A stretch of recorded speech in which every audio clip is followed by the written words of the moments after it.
Um, I thank you for the opportunity. I just want to come by and say hello and introduce myself to you. I'm the newly appointed sheriff. Some of you are probably familiar with the name Bellotti. Right. So Yes. former Sheriff Mike Bellotti was the sheriff of Norfolk County for almost 20 years. And he recently took an appointment to be the president of Quincy College. Oh. So he's very happy over there. And what that did was it opened up the opportunity for the governor, Governor Charlie Baker, to make an appointment. And the governor and I had a meeting, and we talked about law enforcement and certainly making criminals do their time, as they should when they're being sentenced. But we also talked about a very important component, and that is rehabilitation. And really, when you think about a house of corrections, which is what we run, a house of corrections, how do we correct the bad behavior so that we can lower the rate of recidivism? At the county level, we get people who aren't, as say, serious offenders that would go to the state level, Department of Corrections, or to a federal penitentiary. The folks that come into our care and custody at the county level, they're going to get back out. On average, they probably won't do more than 6 months. The longest they'll do is about 2 years. So when you think about the county sheriffs, there's 14 county sheriffs, and the jails that we run, the houses of correction, the population we have is going to come back out to the community. They're going to be amongst us, right? They'll be at our coffee shops, our grocery stores. So it's really incumbent upon us to do a good job while we have them and make sure we're getting them back on the right track, okay? 80% of the young men, and it's an all-male population in our prison up in Dedham, about 80% have a dual diagnosis of mental illness and drug addiction. So what does that mean? Well, in a nutshell, if they're trying to feed a drug habit and I left my phone in my car and I go into the grocery store, they're probably going to be tempted to smash the window and steal that phone to buy their drugs, to feed their drug habit. So the crimes that they commit, I'm not saying that they're petty, they're serious in nature, but most of the crimes they commit are so they can feed their own drug addiction. So we really have a challenge ahead of us. You've all heard in the news about the opioid crisis. Yep. You've probably heard things about OxyContin and other opioids. These drugs are so highly addictive that people who say, I would never ever take heroin, I'd never put a needle in my arm, they started out probably with a gateway drug like marijuana. You know, they were drinking, maybe smoking marijuana. Somebody could have given them Percocet. Or some family member could have been at the dentist and got Vicodin. Once they get a taste for these painkillers, it's like a bullet train. Once they get, say, OxyContin in their system and it's highly addictive, they go from popping pills to snorting heroin and then injecting it to maintain that high.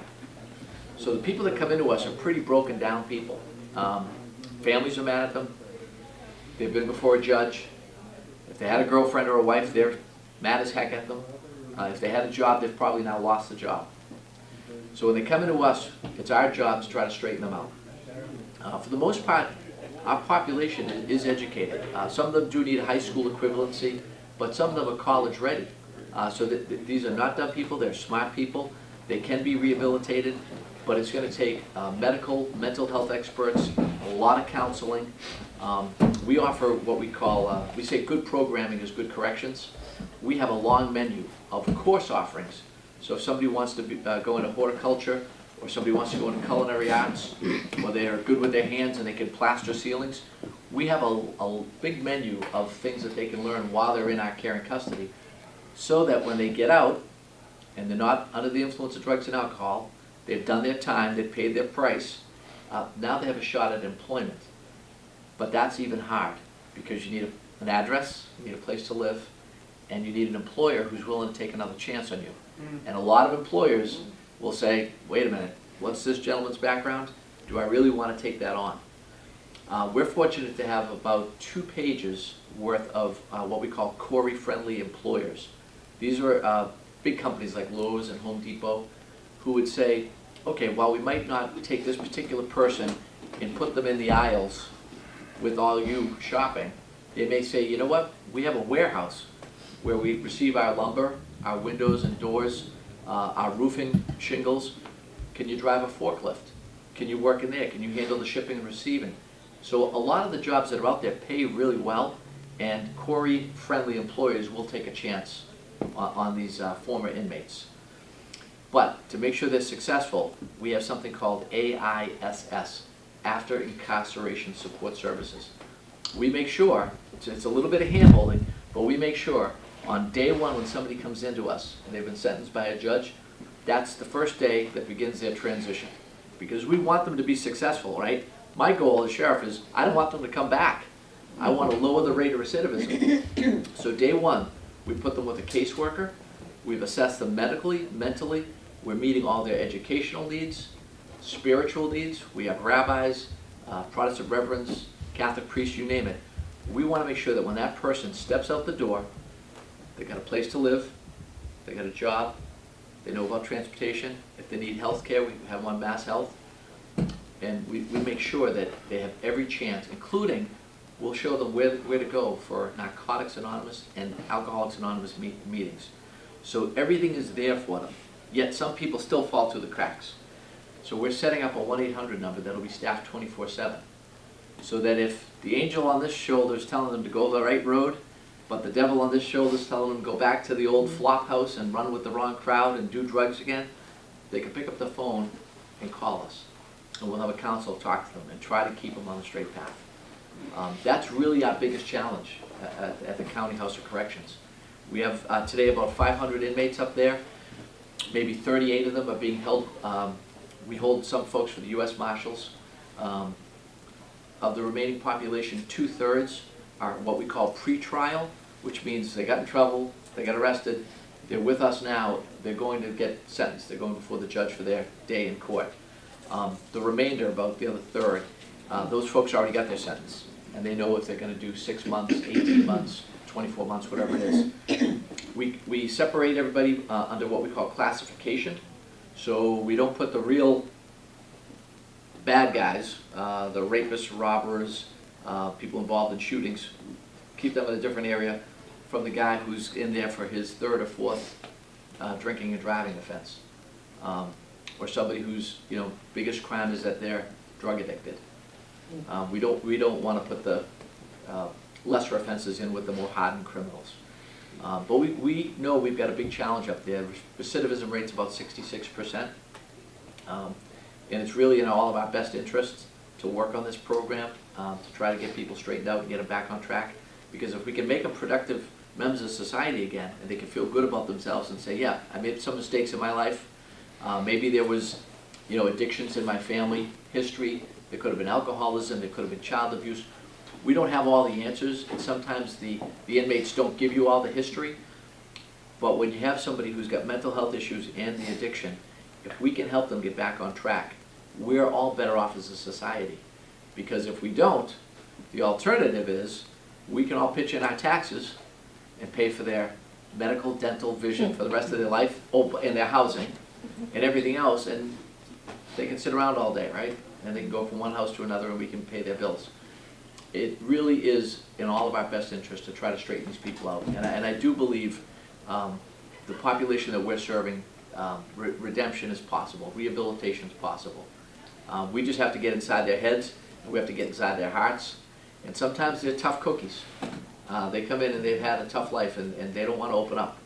So it takes a while before they talk to their caseworker and you start to find out what happened.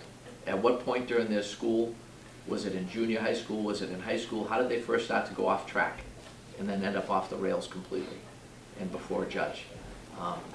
So we know it's not easy. I had a very good conversation with the governor and I said, there's a lot of ways to attack this problem, but I think the best thing we can do is have good programming up at the jail, give people every opportunity to get clean and sober, and find gainful employment so that they don't come back to us. One other thing we're going to look at is something called medication-assisted treatment. It is something new. Up at the jail, we don't like to bring drugs into the prison. As a matter of fact, we fight to keep the drugs out. But in this instance, working with healthcare professionals, we're going to see if somebody comes into us and they're trying to kick opioids, if they're on Suboxone or methadone, we're going to track them and see how they do as inmates, how they perform, We'll have a special wing of the jail that'll just be for this MAT, M-A-T program, medication assisted treatment. And we're gonna track them after they get out. Could be up to a year, year and a half, to see how successful they are, see if they relapse or if they're doing right. So there's a lot of novel ideas coming out. Nobody has the silver bullet, really, the exact answer on how to solve this problem, but we're all in it together. You know, the seniors have been great through Triad and working with local law enforcement. You know, some of our best partners are the councils on aging. And you see it, you know, you've all got grandkids, and sadly, this poison is pumped into the country from north and south, east and west. Some of it's manufactured synthetically. Other stuff is being brought in, you know, heroin, crystal meth, you name it. There's fentanyl. Some people pronounce it fentanyl, but fentanyl is so deadly. They just made a bust in Westchester County, New York, of fentanyl, and they said there was enough of this fentanyl to kill 2 million people. Wow. That's how highly potent it was. The people that are dealing the heroin are cutting the heroin with fentanyl to give people a stronger high, but people's bodies aren't used to it, so they may shoot up one time thinking it's heroin, it's laced with fentanyl, and it's a death sentence. Only for our folks in law enforcement, our police, fire, first responders, EMS. In Norfolk County, I believe last year we had about 150 fatal overdoses, just in Norfolk County alone. It would have been much higher if not for this drug, overdose reversing drug called Narcan, Yeah. that the EMS, police, and fire have. They save a lot of lives every week. Doesn't always make the news, but working with District Attorney Mike Morrissey and the Norfolk County Sheriff's Office and all the police chiefs in the 28 communities, we're tracking every time there's an overdose now. Even, you know, thank God they're not fatal. When there's an overdose, and I live in Westwood, there was one recently, we're gonna send a caseworker to do an intervention, to talk to that family, to talk to that person that overdosed, and see if we can't get them into the help that they need. We even have a drug court out of Quincy. So we're trying to work with people and see if they're a candidate for drug court, so that they don't end up in jail, but they end up getting the services they need and get rehabilitated. So, you know, locking people up, look, we can all talk tough, and, you know, people who commit crimes should do their time, but locking people up who their biggest crimes are they're mentally ill and they're addicted to drugs, I don't know that we're solving the problem. Sometimes I think we could make people worse when they're locked up. We don't do isolation anymore. Isolation, we found, studies show, certainly not good for the brain, to be put in an ISO unit, they used to call them, segregated away from everybody else. Instead, we have special housing units and medical housing units where people are getting out. They are getting some kind of recreation, some kind of physical activity. They're seeing some daylight and getting stimulated. Because the last thing we want is for people to come into our care and custody and leave worse off, right? So it's a real challenge to try to get our heads around this population, try to get inside their minds and figure out how we can help them so that they don't go back out and continue to live a life of crime. One other quick topic, and then we'll do Q&A. Scams. My mom's 92, she's almost 93. I go over the house all the time with my 2 daughters. We visit Nana, and when we're at Nana's house, that phone does not stop ringing. And every time we pick up the phone, it's somebody who wants to lower her electric rate if she'll just sign up for their company. Or somebody wants to put solar panels on her roof. But there's a scam all the time, and around this time of year, going towards April 15, it's the people scamming you around tax season, and they say they're the IRS, and you owe them money, and you better pay. How many people have got those kind of scam phone calls? Yeah, all the time. So many phone calls. It's amazing, isn't it? Yeah. I don't answer. Yeah. No. There was just in the news, I believe it was in Quincy, a really nasty scam where they'd call up and say it's your grandson, and they're in Cancun, Mexico, and they're going to be arrested, but they need you to wire them $4,000 right now. Yeah. A very alert taxi cab driver, actually. Nice Wasn't that great? So he should be commended, because this woman was ready to go drain her bank account because she was being scammed. So you really have to be on high alert. Sadly, you have to be vigilant. because there are people out there all the time trying to scam you out of your hard-earned money and your life savings. Another one was in Stoughton, where somebody had around their neck fake credentials and said they were from the water department. And they pushed this woman out of the way and gained entry to her house.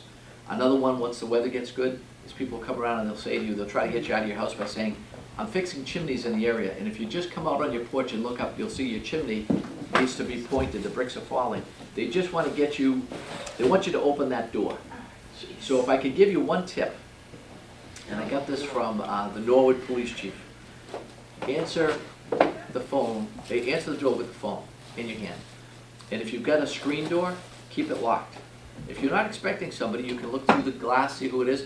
But if you open the main storm door, but then you've got the screen door latched, and you've got the phone in your hand, that scammer is looking at you saying, who is he or she on the phone with?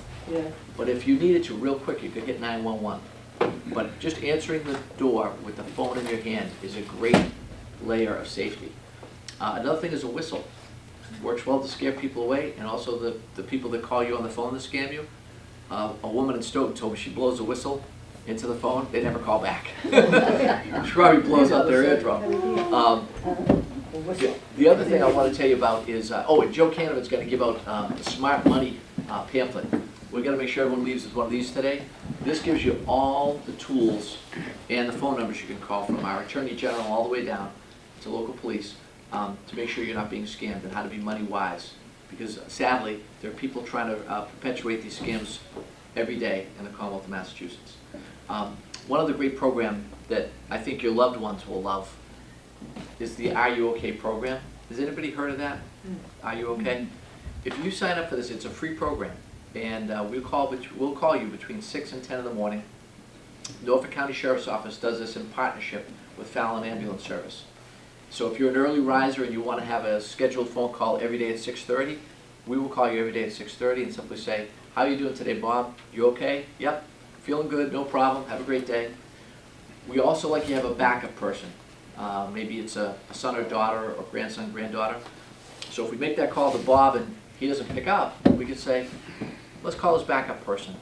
You could call that son or daughter or grandson, niece or nephew, and they say, oh, Bob should have told you he's got a dentist appointment today, or Mary's out getting her hair done. Okay, no problem. But if we call you and you don't pick up, and we call your backup person and they don't pick up, and there's no appointments that you're supposed to be out at, we can do a wellness check. We can work with our local law enforcement and have somebody go by the house. I'm almost 3 months on the job. We've already had 2 saves where somebody has fallen, couldn't get up, fractured a hip, and only that, we made these calls through the Are You OK program, they were saved. So it's free. We encourage everybody to sign up, and I'll tell you, your loved ones will love it because it's just an added layer of protection and peace of mind. My mom's 92, and although she doesn't live in Norfolk County, she lives in Suffolk County, I told her about the program, and I said, Mom, I'd love to introduce it at night too. Call in the morning and then a call in the evening. And she said, just don't call during Wheel of Fortune. Rule number 1. There's two times during the day where my mom will actually hang up the phone on any of us kids.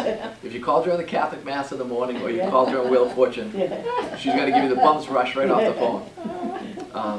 But look, I'm one of 10, so my mom's lucky. My mom and dad came over to this country after World War II. My dad came over from Galway, and my mom came over from County Cork. They met in the city of Boston and had 10 kids, and because of those 10 kids, there were so many grandkids and great-grandkids. So she's fortunate to be able to live with my sister, and we all take turns being there. A lot of seniors don't have that huge extended family. So a program like Are You OK? It's peace of mind, and we strongly encourage it. And Joe Canavan, I can't say enough about Joe. He's been working with the Sheriff's Office for years now, and he goes out to every council on aging across Norfolk County and really encourages people to sign up for this program. Yes, We have that program here in our senior center. They call. They put your name on the list and they call. Once a day. Yeah. That's fantastic. Yeah, it really is. It's a great program, and it's a way of community checking on each other, making sure you're okay. Another thing we do, and you can help us spread the word, is if the fire department is overtaxed and they need help shoveling out fire hydrants, we have inmate work groups they'll come out and shovel out the fire hydrants. If you're talking to your local Board of Selectmen, your municipal officials, if it's the Council on Aging, or if it's a library, a school, any municipal building that might need scraping and painting, or a park that needs to be cleaned up this spring, our inmate crews are dying to get outside in the sun and do some work. It's probably one of the few times they get to listen to their music. So we screen everybody. You don't get to go out on the inmate work crews unless you've been, really well behaved. But we'll put 6 inmates out with a corrections officer, and we'll go around to different towns, like Foxborough, and we'll pick up parks, playgrounds, pick up the litter, paint the building, you name it. So we can partner with each other on those kinds of things. It would be great. So again, thank you very much for giving me a chance to come out and say hi. And if you guys have any questions or comments, or I don't know, Joe, did you want to talk about some of the File for Life programs, or? Files of life here for everybody. Yeah. Please make sure you take one. I'll give some to the police and local fire. What's that? What you do? Well, thank you for what you do. Coming from Plymouth, I work very closely with Sheriff McDonald in Plymouth County, Yes. and the Incarcerated Veterans Transition Program. Yes. Does this county have anything like that? Well, we do, and we want to enhance it. We only Okay. have, out of the 500 inmates right now, I think we have 4 that are veterans. That's good. Very low. Yeah, that's good. But I'm so glad you said you're a veterans agent for the town. We have a class, this is like a public service announcement, we have a class of 15 to 20 corrections officers we want to hire. And we really want to do outreach through our veterans agents. Absolutely. And say, if we've got men and women returning from Iraq, Afghanistan, these are the caliber of men and women we want to hire up at the Norfolk County House of Correction. So this is very timely. We're going to put a class on in the spring, and we're looking for recruits. Absolutely, whatever you need. Fantastic, Sure. yeah. And any other ideas you can help us with the I have veterans? tons. Okay, great. Yeah. Because just like, if I could tell a quick story, I was born in 1967, and growing up in the city of Boston, I was born in 67, so it was like early 70s. I remember going to Little League Baseball with my glove, and I walked through this park, and nobody was politically correct back then, and nobody really understood PTSD. So everybody said, stay away from those guys, they're the junkies, those guys over there. And WGBH, Channel 2, did this big program on a little park in Brighton, and they called it Needle Park. Yeah. That's how bad the drug epidemic was, and that was in the 70s. Yeah. I saw people overdose. It stuck with my mind, and then years later, when I served as a city councilor in Boston, I saw heroin come back again.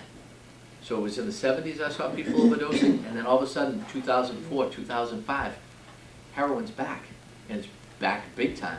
And a big piece of that heroin reemerging was people getting hooked on the painkillers like OxyContin and other opioids, but then they couldn't get the prescription filled. And it was $60 to $90 a pill. So expensive, but the drug pushers would say, I'll get you a bag of heroin for cheaper than a 6-pack of beer. So people who, again, would never stick a needle in their arm, remember, they said, well, you could snort it up your nose. And that's how they start on the heroin. And then they go to shooting it. And it's taken such a toll, such a toll. Every walk of life, every family, does not matter if you're from a low-income family, a high-income family, doesn't matter what neighborhood you live in. This is a real challenge. But I saw it back then, and of course, we couldn't quite understand why these veterans were coming home. Some of them is in bad shape, but really, what they saw in war in Vietnam stuck with them, that PTSD. So they were trying to escape, right? They were trying to escape it through self-medicating, is what they were doing. We really understand it now, so for our heroes coming back from Iraq, Afghanistan, and other places, they come back, and we like to think that the VA is really there for them in addressing the mental health challenges they have. The VA had a bad rap there for a while. I've got a brother-in-law, a Vietnam-era Marine. He gives it mixed reviews. He gives it maybe like a C, C+, but I think it's gotten better. I've got a nephew who did a tour in Iraq and Afghanistan as a Marine, and the services have definitely, over the years, gotten better, but we still have a long way to go for our men and women who serve us, so hopefully we can get there. Absolutely. Anything we could do, again, our veterans that are incarcerated, a lot of it is self-inflicted. Drugs and alcohol. Yeah, they're just trying to deal with the challenges of what they saw during war. Any other questions? Right here. I used to work at the Boston Public Library at a public service desk, and I don't know whether this is true here or not, but we had many people who would come in from halfway houses. Sure. And one of the things that was very common was that they would stand like way too close to us, To other people. and to other people. And I'm wondering, do you do anything around, behavioral aspects of getting out into the world? We do. Their caseworkers really teach them all those interpersonal skills. We have behavioral health and mental health counselors, and they have to, many of them have to go to one of our sober homes first. So we can, through the drug diversion courts, we can put them into, I won't name all the different houses, but we've got beds available where they actually have to go and live in almost a dormitory setting, and we see how they do before they go back out. And if they fail there, they can come back into the house of correction. But we do work on those skills so that, some of them, it depends under the classification on what they do for crime, but also how are they with their mental health piece. We certainly have some folks in our care and custody who, for one reason or another, were probably not caught throughout their high school careers, who really do have a lot of mental health challenges. And so these are folks that, I'm going to be frank with you, it's going to be a major challenge for society, because if they're at the county level, they are going to get out, and if the families that they belong to aren't equipped to help them, where do they go? Years ago, we used to have the mental health hospitals. I was just visiting one not long ago out in Medfield. Medfield's the old Medfield State Hospital. And It's still there? it's still there. The town of Medfield's doing a master plan. They're gonna probably put condominiums and some stuff up there. But when you think back to all the horror stories of what went on in state hospitals, and they were operating on people's brains, and there was electric shock treatment and all this, and you hear about the stories in the 70s and terrible things that happened years ago. Well, here we are in 2019. I think we could run a first-class mental health hospital run by the state, and we could do it right. Back under, I believe it was Governor Dukakis, we saw these mental health hospitals shutting down finally. That was like the end of the road for them. Well, what happened with the people that were there? On the street. They're on the street. You can go to any community. A lot of them go to the major cities like Boston and Quincy or Worcester. They go to the big centers where the hospitals and the services are. On Cape Cod, you see them in Hyannis, right? But these are people who really have no support network. Their families just don't know what to do with them. They're not equipped to take care of them. The mental health hospitals have shut down. So now they're in our communities. And a lot of times, these are the people that are the nuisance calls for the police and fire. They say, they're wandering around, or they're coming into stores, and if they're hungry, they're taking food off the shelves and eating it. Urinating in public, you name it. But nobody has addressed the mental health piece of it. And we've got to get our heads around it, because I don't think locking up people with mental illness as criminals is the answer. I think we could do better as a society. So we have to figure this piece out. But it's not going to be easy, and it's probably going to cost us some money. But we may have, as a society, made a mistake shutting down all those mental health hospitals. Yeah, definitely. Because if you look in the wintertime on the news when they say they're doing a homeless census, right? Who are these people? These were our neighbors who fell through the cracks, and either they have no family, or the family they had can't deal with them. And even if they're on medicine, they don't stay on the medicine. So they might be a psychiatric patient or something. They take themselves off their meds. And who is it? It's our 911. It's our first responders who are out there on the front line who get these calls. So we've got our challenges, but it's not all bad. On a positive note, I will tell you this: we go out, myself and Erica Jakes and Joe Canavan and Officer Jim Ross from the Sheriff's Office. We go out into the schools and we talk to the young people. And if you just listen to the negative stuff on the news, you think all the young people are in trouble. These kids are bright. They're so intelligent. They want to make the right choices. When we go and talk to them about staying off drugs and alcohol and making the right choices so they have a great career path, it's very uplifting. These kids are in tune, so it's a credit to their parents, grandparents, the teachers. We see a lot of good out there too. And we're getting the message out about the drugs, because these kids can't experiment. This isn't 1960s, 1970s. They can't try something for the first time, because what they try for the first time could be laced with carfentanil, which is like an elephant tranquilizer, or fentanyl, and it'll kill them. So these kids really have to be aware. They have to look out for one another. We also do a distracted driving program for the young people before prom season, and we show them, we put on a pair of goggles, they look like ski goggles, and we have an automobile, it's a simulator, and we put them in the driver's seat, and we say, this is what it's like if you've had 4 cans of beer and you're driving. And then we also say, here's what it's like if you're driving down the road and your friend sends you a text message, and in the amount of time that young man or woman looks down at their phone to read the message, the simulator shows them on a screen that they're looking at, and it's like 5, 4, 3, 2, 1, and they've hit a telephone pole. And it's impactful, because these kids see that and they're like, oh my gosh, I didn't realize. You don't realize the moment you take your eyes off the road and you're looking at and texting and driving. So we're trying to get out to every school we can and make sure that they make the right choices. So this is what we do at the Norfolk County Sheriff's Office. We don't just lock up the bad guys. We try to help people. We partner with our seniors. We're out in the schools, and hopefully we can make a positive difference. But we couldn't do it without our local police and fire and first responders. So they're a real credit, and together we're going to beat this opioid epidemic. But it's definitely the #1 issue right now. And when 80% of my inmates have a dual diagnosis of mental illness and drug addiction, there's a problem. You have to go after the manufacturers. Yes, our Attorney General, a lot of our cities and towns, including the Mayor Quincy, which is the biggest city, the big city in Norfolk County, a lot of people are suing. You've probably heard of a big pharmaceutical company called Purdue, Purdue Pharma, the manufacturer of OxyContin. They're one, but they're not alone.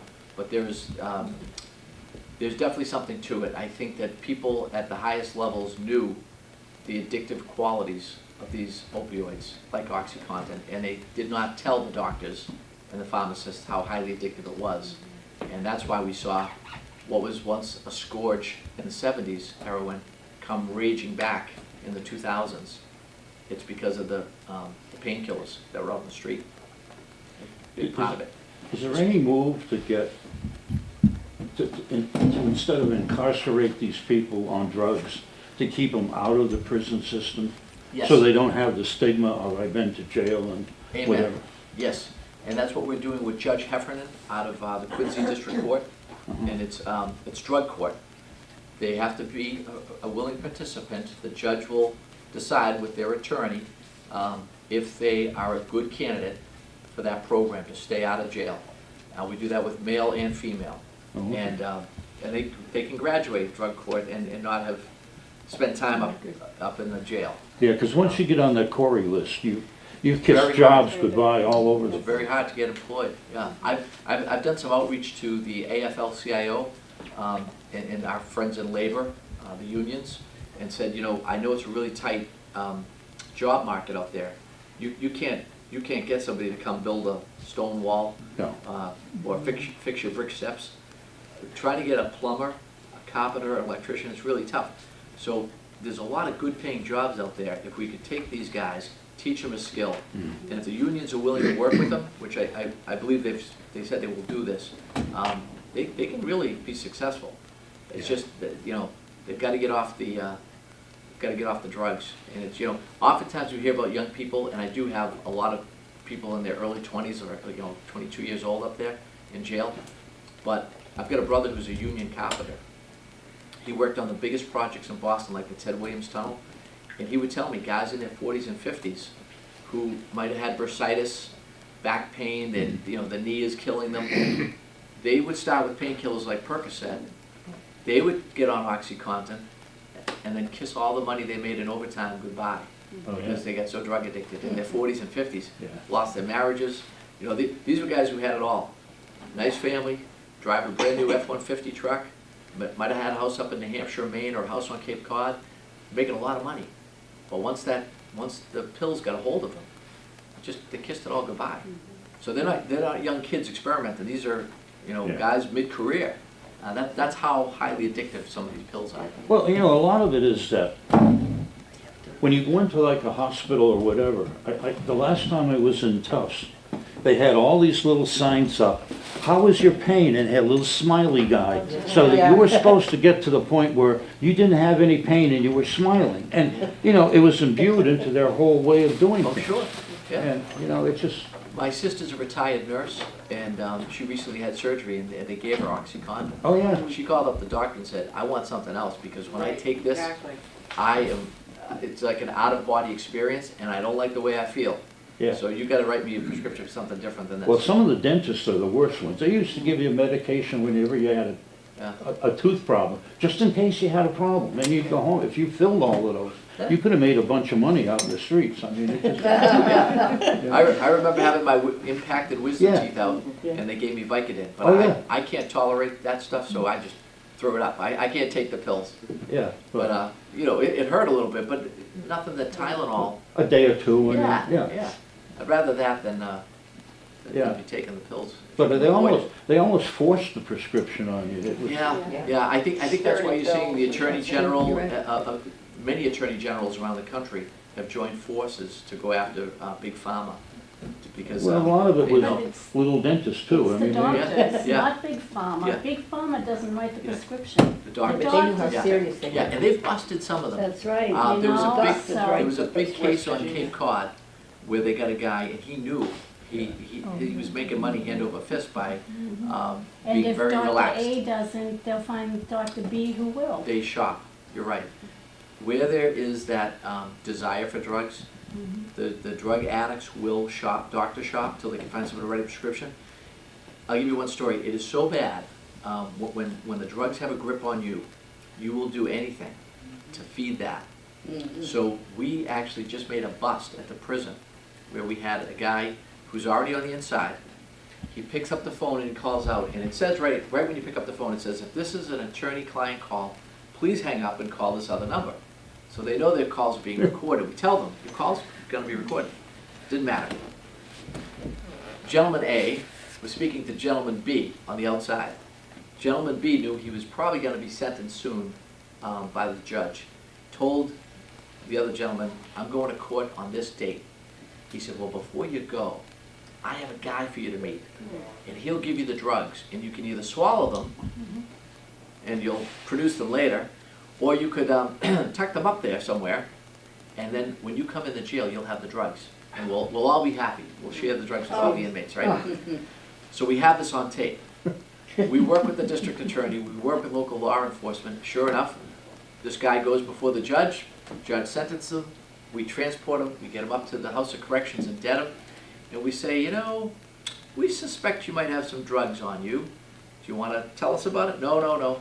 We said, okay, we're going to put you in this cell over here for a little while. This is a dry cell. It has a toilet that has no running water and doesn't flush in it. We're just going to sit you there for a while. After sweating it out a little bit, he said, okay, I'll sign whatever waiver I have to sign. You can make me drink the laxative. And he produced the drugs. $18,000 worth of Suboxone. Oh my God. They take it and they dip it in like the wax of a candle, so the stomach acids don't eat it. They could put it in this way, or they could put it in the other way, but that's what they do. They try to carry the drugs into the jail. So we're always vigilant because we're trying to keep the drugs out of the jail. When they have contact visits, they'll have a friend or a girlfriend or somebody try to come and bring them drugs. And when I first became sheriff, I looked at all the do's and don'ts, all the rules, and I said, now, why is it women can't wear a midriff and open-toe shoes? And I said, geez, you guys are awfully strict up here.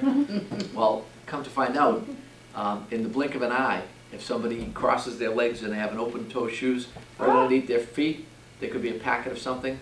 Inmate could put it in their mouth quick and pass it out later.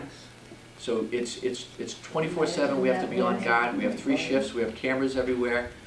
But still, contraband finds its way into the prison, and everything in prison has a currency. So you have to be on your toes all the time. But we're pretty good. And one way to find out how well you're doing, if you're keeping all the bad drugs out, they resort to something called home brew. Oh, geez. That's real bad. That means they're really desperate because we're doing a fine job keeping the drugs out. And on Christmas Eve, we had one inmate drunk on homebrew. You know, they'll get stuff from the food, from the cafeteria. It could be like a little bit of apple juice or pineapple juice and some bread, and they make a little concoction and let it ferment. But if they're resorting to trying to make homebrew, that means the drugs are being kept out of the prison. We're really doing a good job. But that just goes to show you, this is the challenge. This is how bad the drugs have a grip on people. So we have a big challenge, and it's so much better if we can get into the schools early and teach our kids not to go down that path, because it's hell. It's hell. You know, anybody who's in recovery will tell you, trying to get clean and sober, it is hell. But it's doable. But if we can keep these kids on the right path, so much better for all of us in society. But I do believe that people that come into the county level prison, we can rehabilitate them, but it's going to take a lot of work. But you can't tell a 13-year-old that it's going to happen to them, because nothing's going to happen to them. I agree with you. And my mom, who's got a lot of great sayings, one of my mom's favorite sayings is, you can't put an old head on young shoulders. So you can't take the wisdom of a lifetime that you have and tell a teenager, hey, here's the mistakes that are going to happen. Don't do this. Because they know it all, right? That's right. So to that point, we bring an inmate with us. Yeah. I had a 26-year-old inmate, and his name was Elijah, and I brought him to an all-boys school. And when we got there, they were all giggling and acting kind of arrogant, and you know, they were freshmen, sophomore, juniors, and they knew it all. And when he got up and spoke, you could hear a pin drop. And he goes, hey, look at me. I was sitting where you're sitting once, and now I'm in jail. And I've got a little girl, and I'm not much of a father. I can't even provide for her. You know, he said, I thought I knew it all just like all you guys, and I was stealing liquor from my parents' liquor cabinet, and then I was smoking pot, and then I was popping pills, and then to feed my own drug habit, what did I do? I started selling crack cocaine. So to feed my own drug habit, I was selling poison. And he said to kids who look just like you. And he says, now I'm in jail, and I'm not going to get out for almost another year and a half. And these kids, they were mesmerized because it was somebody closer to their age. You know, I'm 51, but a 26-year-old looks a lot younger. And those high school age boys were looking at him saying, oh wow. You know, they sat up and paid attention. And we hear back from the teachers and parents that like, bring more people like that inmate out and give that kind of scared straight speech. And we can try to keep these kids on the right path, because it's so true. You can't, you know, same with my parents, right? They tried to tell us all the do's and don'ts, and they don't want you to fall and skin your knee and make mistakes. You go out and you make mistakes. And that's why you can't put an old head on young shoulders. But we can try. If we can get some of them on the right path to begin with, it's a lot better. To bringing the high school kids into the jail on a tour make a big difference? That's great. We do that. We had a girl, actually, we had a young lady, I believe it was Foxborough. Within 1 week, we had Wellesley, Bellingham, and Foxborough come through.